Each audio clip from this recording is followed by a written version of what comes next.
you know, Australia obviously has an obsession, as you say, with property, and it kind of makes me sick. Why is that a problem that we're so obsessed with property? It's an unproductive asset. It's shelter for the people that live in it. It's rent for the people that own it, but it's not creating jobs. I don't think people realise the level of returns that you can get from a business compared to a house. I'm pretending I'm in the comments. I'm starting to rage at Charlie, so I'm going to throw a few of those comments to you. Surely from a risk profile, it's safer for me to go into property. That used to be the case, right?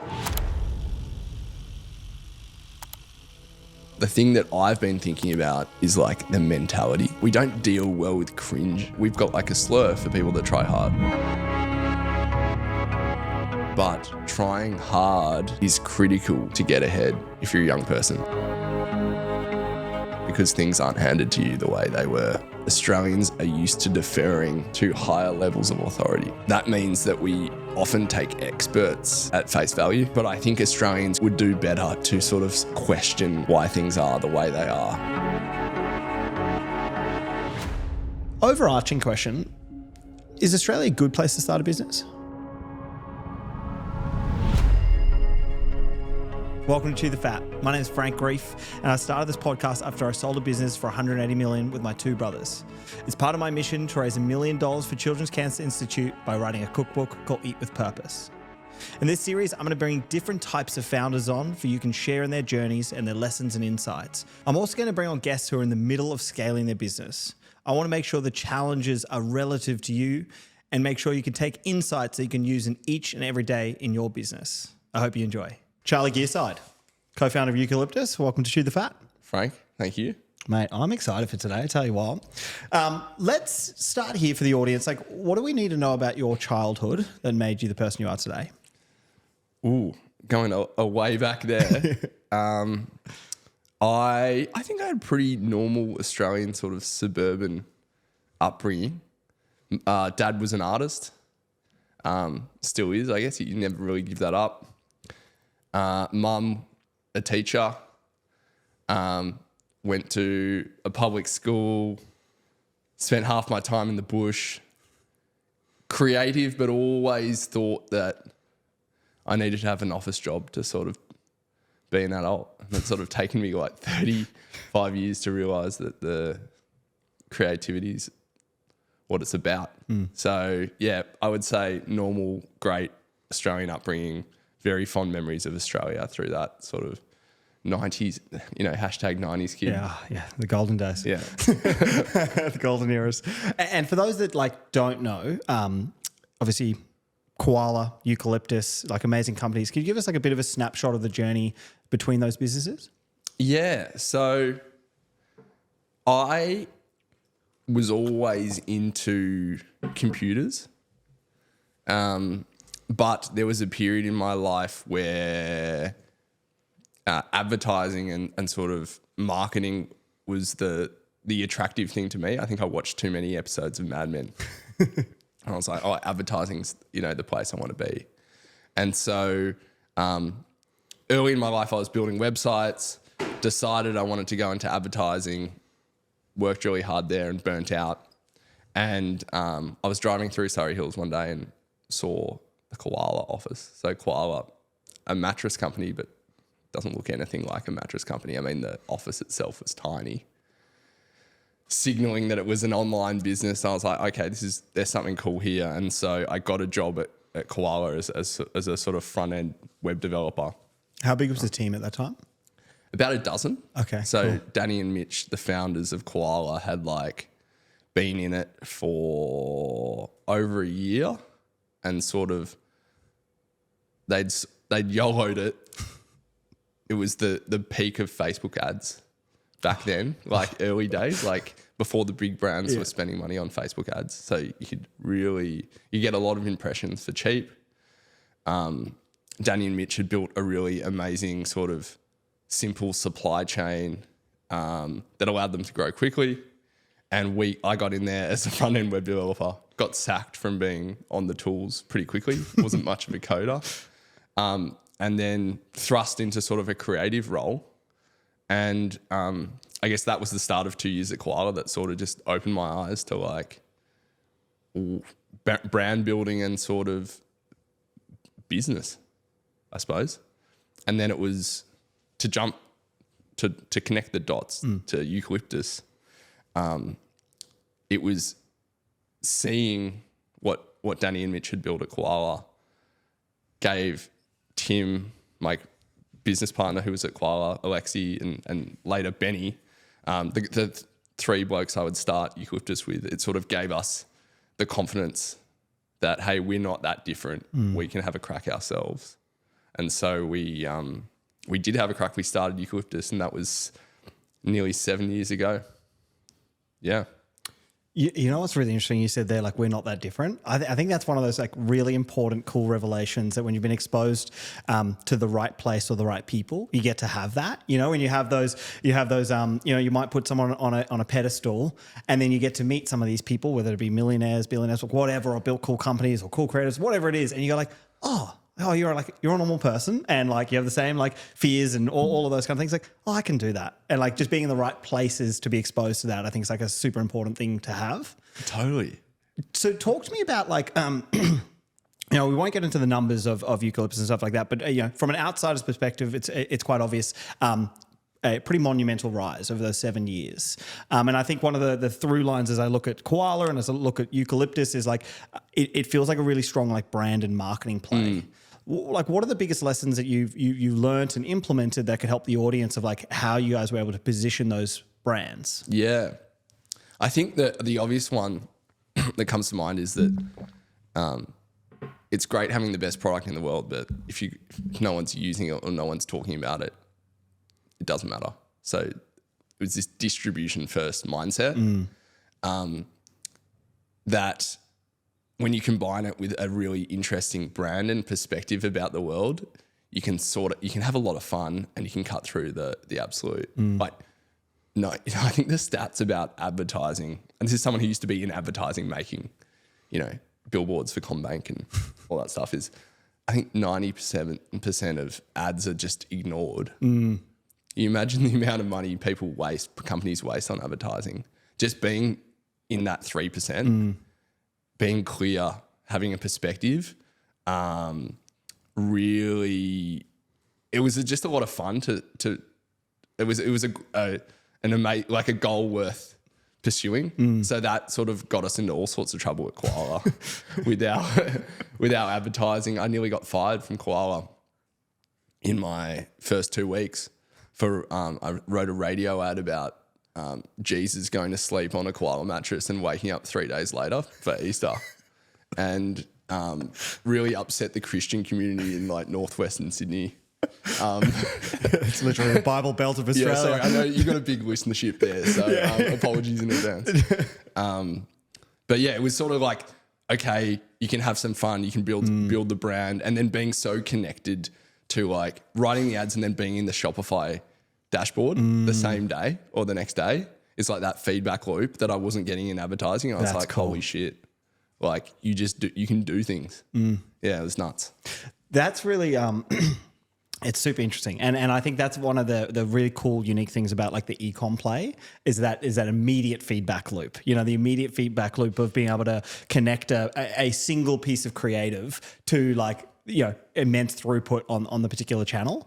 For the audience, like, you know, as they hear that, they go, okay, amazing. Like, okay, how do I become part of that 3%? Like, what do you practically do in a business to go, okay, you know, Koala, many mattress companies, Eucalyptus, you know, lots of, medical supplies.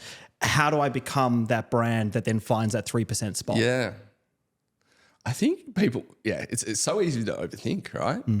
It's like, your message has to be clear first. So most ads just don't make sense. And then obviously you worry about stopping the scroll with, you know, you're the master of it, with an interesting perspective. I think being, you know, people think about brand as this like separate entity to themselves, but I think early in, you know, if you're an entrepreneur, there's only you or a couple of other people in your business. There's no real reason that you have to disconnect that business from your worldview. And so, you know, treating that company like it's a person that has a perspective and it forces you to be interesting, you know, and be in that 3%. That's cool. From a practical sense, like how do you, as the company grows, I imagine it then becomes harder and harder. But like practically, like how do you go about when it's like whether it be a campaign or a next push? Like how do you get in? Like what's your process to like get in the zone and find that spot? Because I know that's probably something you've now had to think about for the YouTube, which we'll talk about later. Yeah. But it's like I'd love to understand, and this might even like people might not even care, but for me, yeah, personal. I've actually been thinking about this a lot with the AI because prompting an AI is similar to briefing writing a creative brief. And if it's too broad, if the brief is too broad, if you go, hey, write me an awesome ad about a mattress, it just like explodes, right? There's too much, or it gets really generic. Yeah. I think humans are the same. But so I guess my process has always been know vaguely what sort of business goal you want to achieve. So for example, to use the mattress example again, it's like, all right, well, we want to fixate on how mattresses, this particular type of mattresses are better for your back. So we're going to try that sort of territory. And then let that be your sort of boundaries about what to talk about. And that's your analytical mode. And then you switch hats to your creative mode. It's like, hey, this is the brief. It's about this particular thing. Do your worst. Yeah. So I think it's like, building constraint, having an awesome sort of brief, and knowing when you're swapping hats from your sort of like nerd mode into your like artiste mode. You know what's one thing I've realized this year?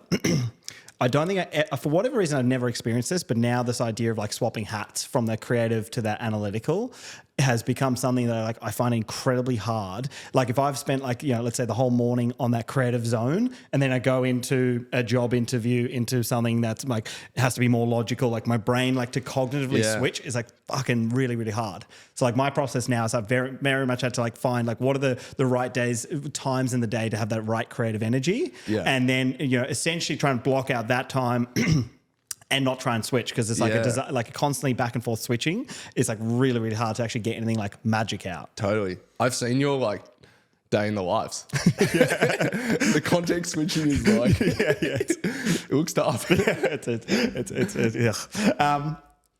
Here's a tricky one for you. Like if you had to boil down like 3 fundamental truths of what it takes to build start again. If you had to boil down what are 3 fundamental truths to build a good business, what would that be? As in personality things or like truths about the business itself? Yeah, I mean, like, so let's say you're a founder and you're like, what are 3 things you know to be true that founder needs to do in order to build a good business? Yeah, well, I think the first one for me is that the understanding of like a business model that's not all businesses are made equal from like a unit economics and business model perspective. So a lot of people think that all businesses are like, oh, I'll start an agency is very different to like, I'll start a like recurring revenue software business.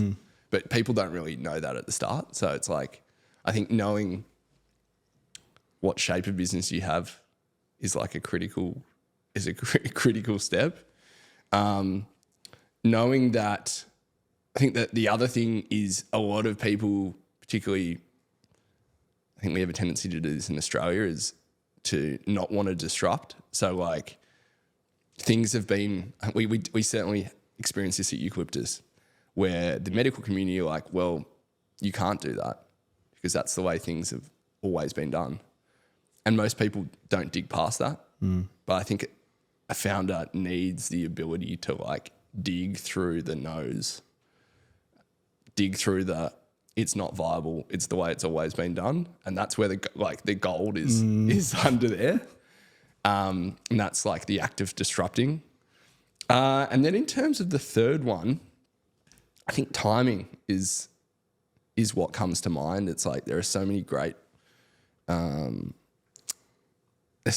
yeah, you know, like all the businesses that are popping off now globally have probably been talked about for 30 years, but like it's the macro conditions that make it possible. So just being aware of like trends and technology is like critical, really, to be able to surf the wave. I don't want to be that guy, but like, come on, please buy it. Eat with Purpose Cookbook. Eatwithpurpose.net. Come on, man. So fucking true. Yeah. You know what? When you said the digging through the nose and you find the gold, fucking that lit me up because like lately I've been thinking like for someone like a Mel Perkins Canva, like having you know 100 people tell her no for the for the first round of investments, and just like being in that world of like imagining what that feels like at the 92nd, and then you go into the 93rd pitch, and like how much self-belief you have to have, and it's so true because the ones that you're doing that means like people aren't seeing the problem, and it means you're seeing, you know, either you're completely delusional or you're uniquely seeing a problem that no one is. Totally. And all the best ones are like that. It's like no one, you know, it's like an Airbnb. Like, why the fuck would I let someone sleep in my house? Or an Uber. Like, why would I trust a random person to drive? Yeah. It's those ones that are like the real magic compared to the obvious ones, which is like, oh yeah, of course, that just sounds like a great idea. Like make another X whatever company. Yeah. A lot of venture capitalists would say it's cope, but like in a lot of ways, getting no's is the signal. You know what I mean? I need to hear that, Charlie. That's exactly what I need to hear right now. And let's talk about sweat equity. You know, so something you've mentioned, I think it might have been on your first YouTube video, first or second, was this concept of you know, I guess the shining light for people instead of going to buy property is being able to get sweat equity in companies. So let's start with like, what is it? Yeah. And then, you know, how would a person go about getting it? Yeah. So this is necessarily a broader idea than just being for entrepreneurs, which is that you don't have to start a company to own a part of it if your company has an equity program. So sweat equity is the idea is that you pick a company, you work for it, and in return, as well as your salary, you get some ownership. So like options, shares, that kind of thing. And the reason why I love it, and it's not hugely popular yet, it's very popular in the startups, is that it not only is massively financially rewarding if that company does well, so that, you know, there's obviously something great in it for the individual, but also it aligns it massively aligns the person to the role. So it's great for founders as well. And I think it has, in a world where the buy-in for property and like, you know, Australia obviously has an obsession, as you say, with property, and it kind of makes me sick, that you don't actually need this starting capital to be given sweat equity. You just need your time. And that is such a leg up in a modern Australia where there isn't really any of those. So I think it's important that we talk about sweat equity more. And how would you go about, I mean, there's a couple of things that flow through my head, right? Like the probability of a business being successful is it's not highly in its favor. But then you've also overlay that probability with like the probability that you can get it as an employee. Like, how do you best position yourself to get sweat equity in a company? Yeah, so definitely worth noting that like most companies fail, right? So it's like in a lot of cases you're getting shares in something that will be worth zero. So yeah, you first got to think about that. I guess the framework for me has been give these companies a crack, like enter your career knowing that you can collect equity over time. Does that kind of get at what you were? Yeah. So I guess the final part was that it was like, but how? So let's say I'm hearing Charlie. I'm excited. I want to get me some of that sweat. Yeah. You know, how do I do that? Yeah. Well, for now, like the smartest thing would be to join a startup, like a technology startup, a growth company, like a venture-backed company in Australia. We know that this is an industry that's growing, and so the literal tactics of that would be jump on the venture capital websites, check out their portfolio, see what they've invested in, go to those companies' websites, go to the careers page. I saw a job for a cleaner at Gilmore Space. So like one of Australia's top rocket companies up in Queensland, a cleaner that would be offered ESOP. No way. So what do people go, oh, I'm not a techie person. I'm not a software person. I'm not a product manager. Like, I don't think people realize that startups in-house a huge amount of functions. In this case, including like janitorial services. That's wild. Yeah, it's out there for people. You just have to sort of know where to look. Love it. Let's talk about Australia. Sweet. You said, and I cannot wait to dig into it, Australia's obsessed with property and it makes me sick. Let's start there. Why is that a problem that we're so obsessed with property? Property it's an unproductive asset. So it's shelter for the people that live in it. In Australia, it's rent for the people that own it, the landlord. But it's not creating jobs, save for a few like property managers and real estate agents. Let's not forget those, how important those guys are. But yeah, it's not really producing anything. And so the capital that Australians borrow and go into, we borrow money to put it into an unproductive asset where I don't think people realise the level of returns that you can get from a business compared to a house, particularly today when the buy-in is so high and the growth rates as a percentage of that initial investment are relatively low compared to like what the boomers and what our parents experienced. But we still have this obsession with it that's sort of like, we saw our parents get ahead with property and that door's just shut. And so I kind of look at the people with property, pushing property as kind of,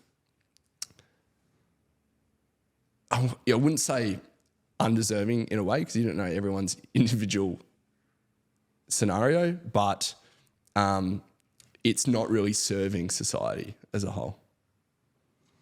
Spicy. So, okay. So what I'm going to do is I'm pretending I'm in the comments. I've seen this clip and I'm starting to rage at. Starting to rage at Charlie. So I'm going to throw a few of those comments to you. Yeah. The first one would be, but Charlie, the failure rate of business is, 90% or whatever the harsh stats are. Property is, for the average punter, I don't need to be hyper intelligent. I just need to find a property and, work in my job for the next 30 years and pay it off. Yeah. Surely from a risk profile, it's safer for me to go into property. Yeah. Well, I'm glad you asked, random corner. Yeah, well, that used to be the case, right?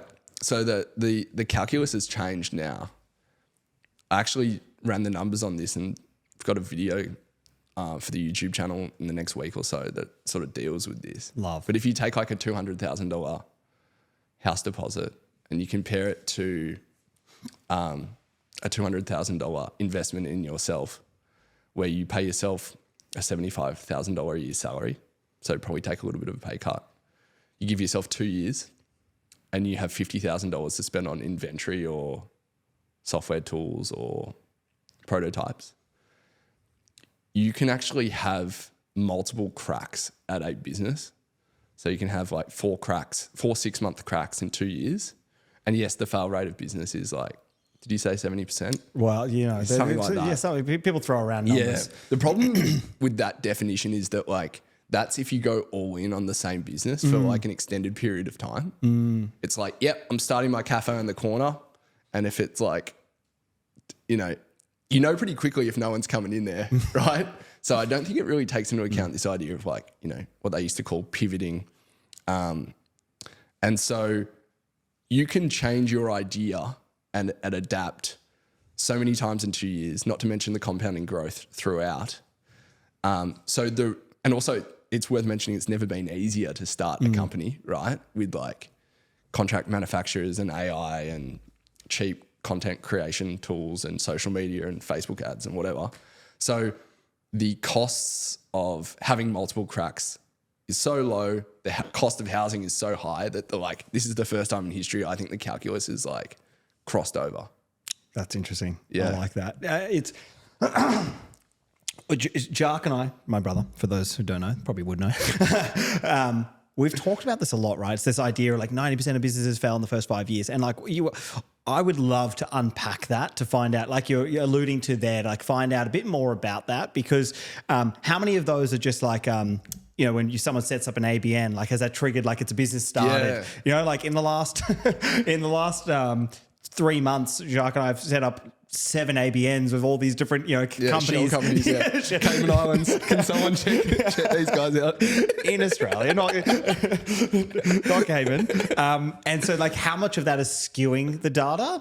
But I'm in your court. Like I believe it 100%. I think the key there for the audience around this idea of unproductive capital is like, the money is just sitting there, and the people that are making the most money is the banks. You touched on it the other day on a piece of content. It's like our banks are like the highest performing banks in like the world, like relative to our size. Yeah. Wasn't it Combank's $300 billion bank? Yeah. Yeah. It's crazy. I think like I read something, someone like it was in the Fin or some painful article. It was like including Combank in like the Mag 7, calling it like the Mag 8 by like all these American tech companies plus Combank. It was like, Jesus.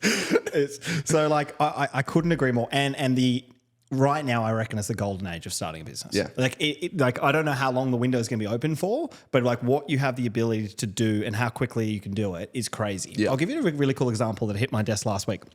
So we've been doing this content once every week. We take one of these business ideas, we run it through a series of AI prompts. We've created a framework, and then at the end we go like give away the business idea and we say steal it.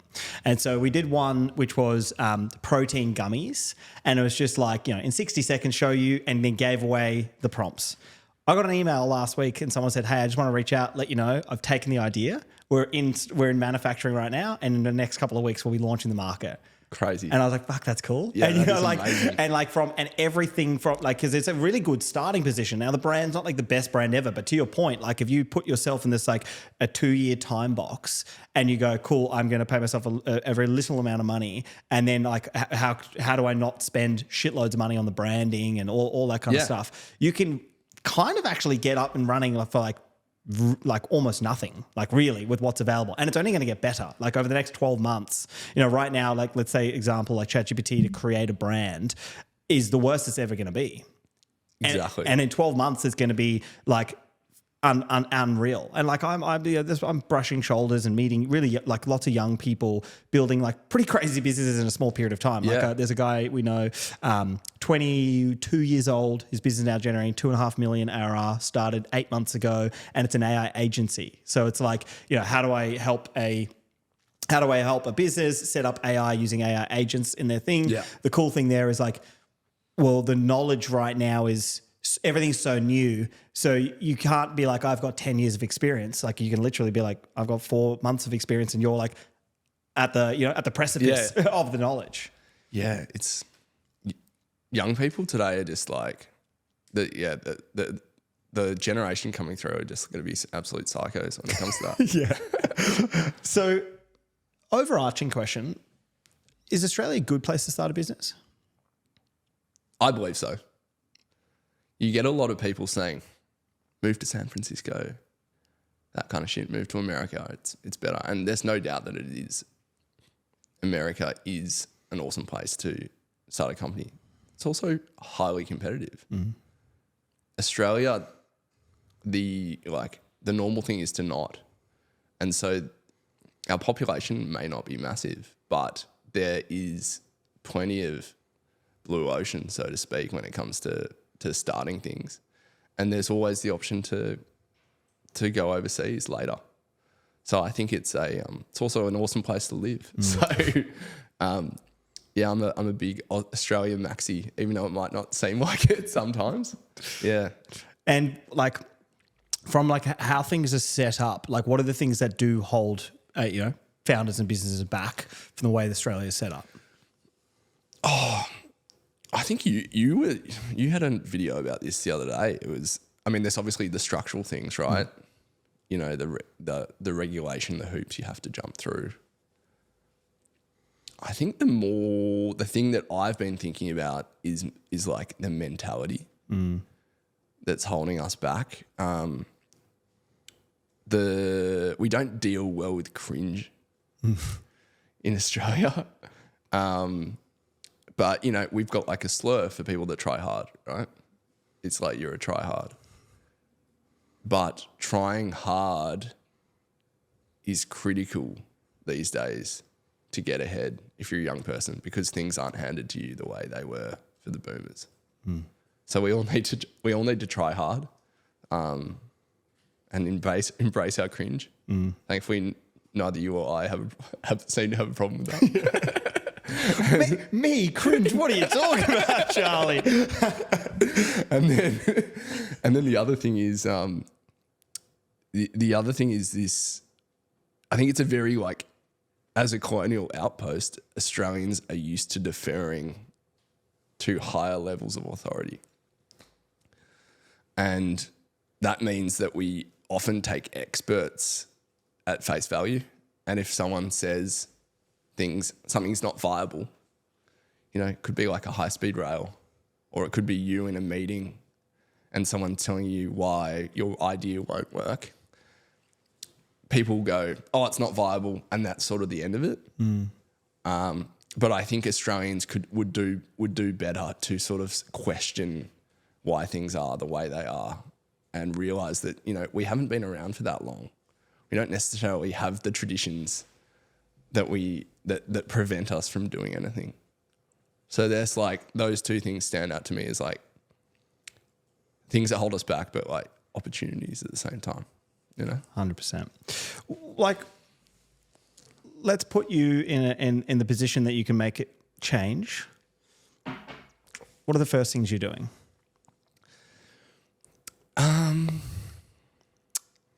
So do you mean at a system level? Yeah. Yeah.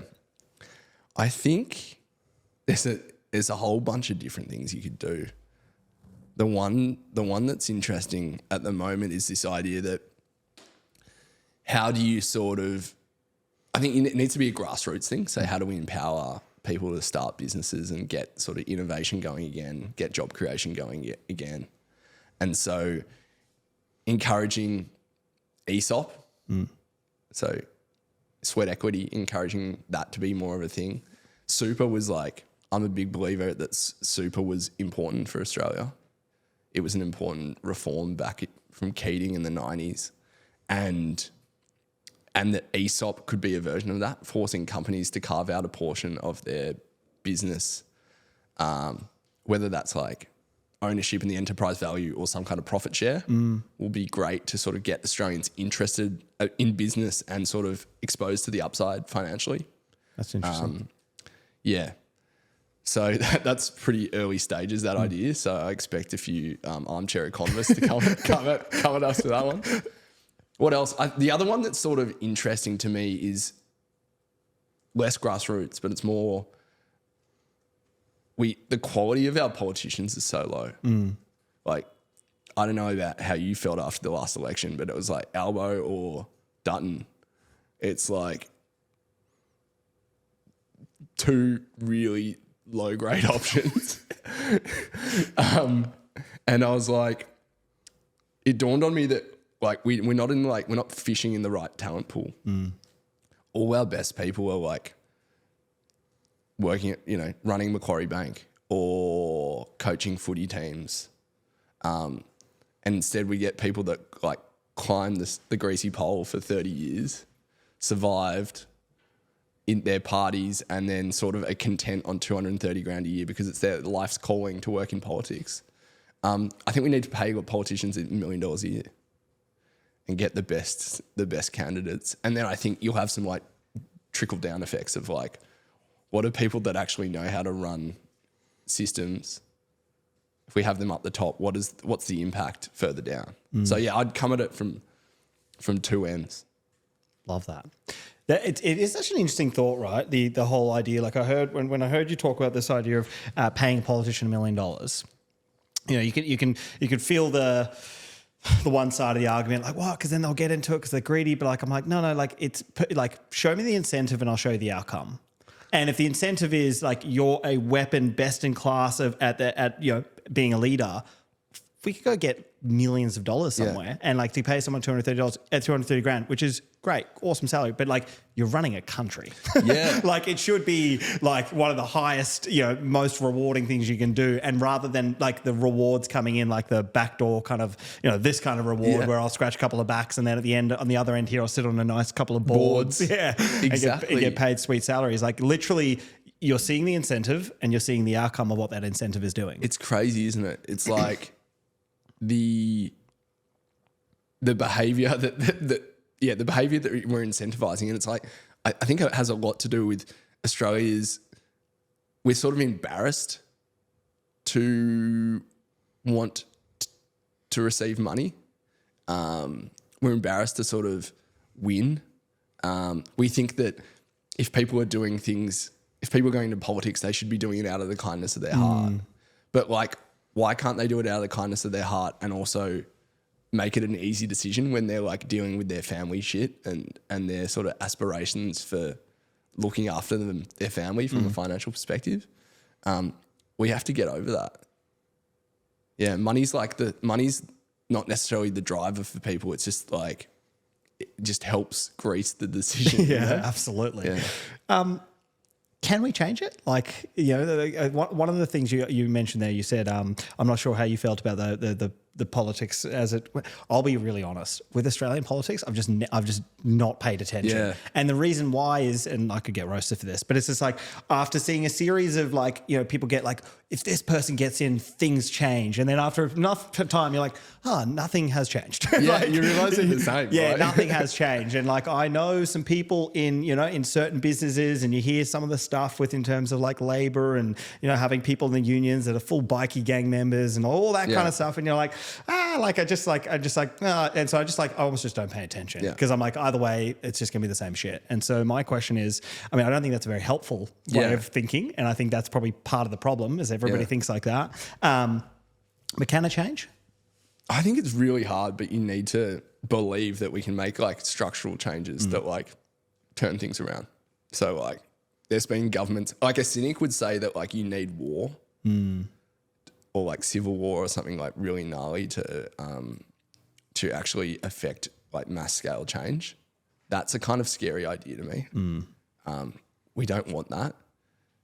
Then you look at like countries like Singapore, which have had golden eras, since the sort of 70s. And obviously not without its problems, but like a country that's clean, safe, good for business. People tend to be proud of being Singaporean. And there was a whole bunch of really hard reform to get there.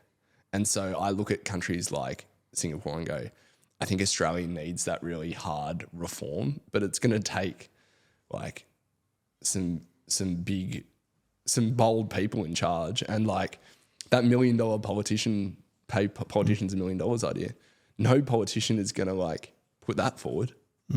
Yeah. You sort of need someone to like put it forward and go, politicians should get paid $1 million, but I'm not going to take it myself. Yeah. Because it's kind of like the only way that works. But then it changes the status of not taking it, and like it's a minefield, but you just got to believe, Frank. So true. So true. Sorry. So why, like, it's pretty big change from, marketing, business, that kind of side to like kind of focusing on this at the moment. Like, why has it shift been? Like, what's your intent? What are you hoping to get out of, this new pivot for you? Yeah.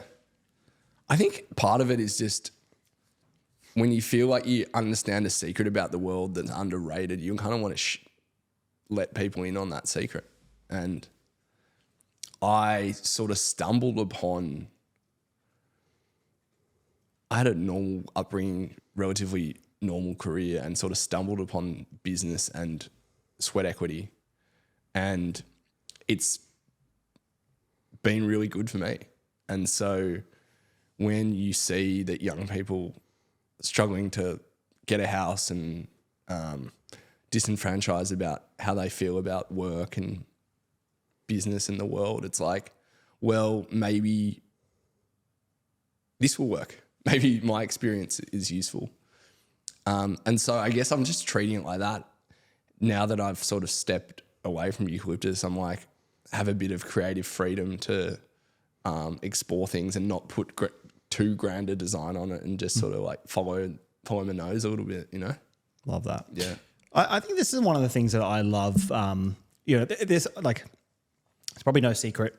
I'm bullish on Australia. Like I love it. I love it here, probably for all the similar reasons you do. And part of the reason that I feel the need to talk about it online is because I think that's, I'm not going to go into politics ever. I'll just say that right now. I just will never be able to do it. But I feel like part of my part to the world, and I hope to inspire more, is like, if we have enough people in doing business in Australia, building personal brands and talking about that kind of stuff, like that also that starts to have an effect. That starts to have effect. One of the things I've been kind of amazed by is like how much content the next younger generation are consuming. So like one of the great examples is like I got reached out to by a 13-year-old who's like, I want to build my business. I would like for you to be my mentor. And I was just like, I got to do this because this is really interesting to me. And he's talking to me about all this content he's listening to, and he's like got all these views of the world. And I'm like, holy Jesus, like I did not have any of those for so long. And I think like that's part, I think, the unselfish part of like why I encourage like building personal brands from a from a founder perspective is like that opportunity to inspire the next generations. And there's so many shit examples of people who are like, it's all about the Lambo and the this and the that, and like, look how cool I am, I'm living blah blah. But like, if you can do it in a way that's like authentic and it actually has like value and helps, I think that's part of the thing that I'll happily do, and hopefully we can inspire a few others to build those personal brands. Massively. We won't be getting into politics.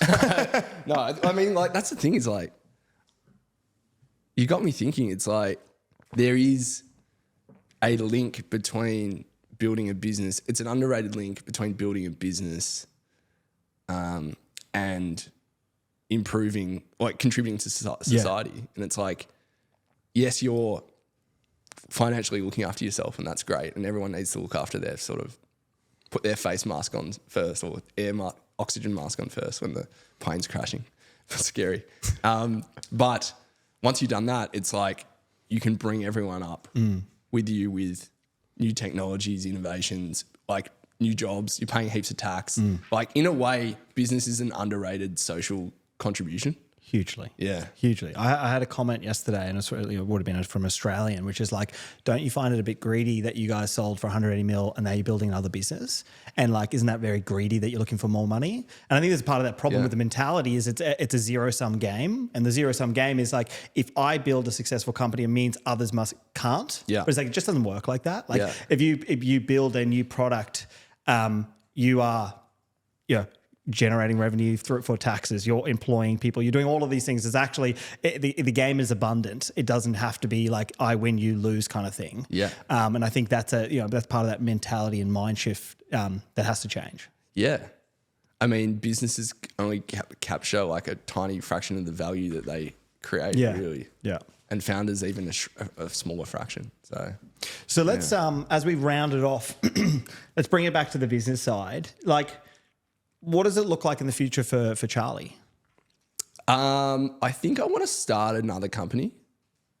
Something in the media space. I'm not exactly sure what that looks like yet. I'm sort of, I guess, frustrated with sort of journalism and how shallow it is. And I understand like why, because it's nothing against the journalists. They're paid to like punch out stories, right? It's bought and paid for. Yeah, exactly. And so I think there's an opportunity in the sort of economics of journalism that I'm interested in. But until then, it's kind of like, I've got a 3-year-old boy. I've got another baby on the way in a couple of months. My wife and I are enjoying building a family and sort of like doing the content feels like a manageable, life at the moment. Bit of that, bit of dad mode, and yeah, like I said before, don't have grand designs. Just enjoying life, putting one foot in front of the other, and seeing where it all ends up. Love that. And as you reflect on the journey you've been through, what are you most proud of? I think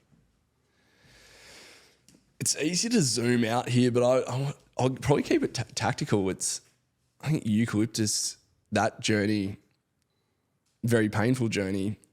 And its job's not done. Eucalyptus is still functioning, still growing. Tim's doing a great job running that. But I think the thing that I'm proud of is the culture that we created. So the actual active company building and the people that love working there. And then we've meaningfully driven the cost of doctor consults down and increased the throughput of which how many doctors, how quickly doctors can perform a high quality consult. So very tactical metrics that I'm sort of specifically proud of in the last few years that I think about a lot. I would say that's the extent of the things that I'm happiest with, but yeah, a lot more to do, as the footy players say. You know, mate. Not looking too far ahead, but that's what comes to mind, Frank. Love that. Yeah. And one last thing for the audience who stayed all the way to the end here, they've been loving it. What's something you've been thinking about lately that you think would add value to their lives?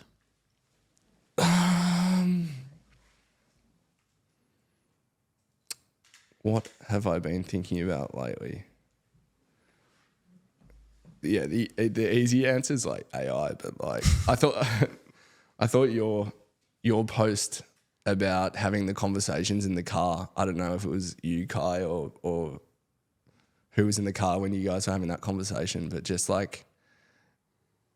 challenging your thinking with AI is still massively underrated. And yes, you can feel crazy. There's probably all the alphas in that feeling of being crazy, talking to the AI. So that's nothing profound, but that's the one I'm thinking about a lot off the back of your rant. Yeah, very good. Charlie, it's been an absolute pleasure. Thank you, my friend. Thanks, Frank, for having me.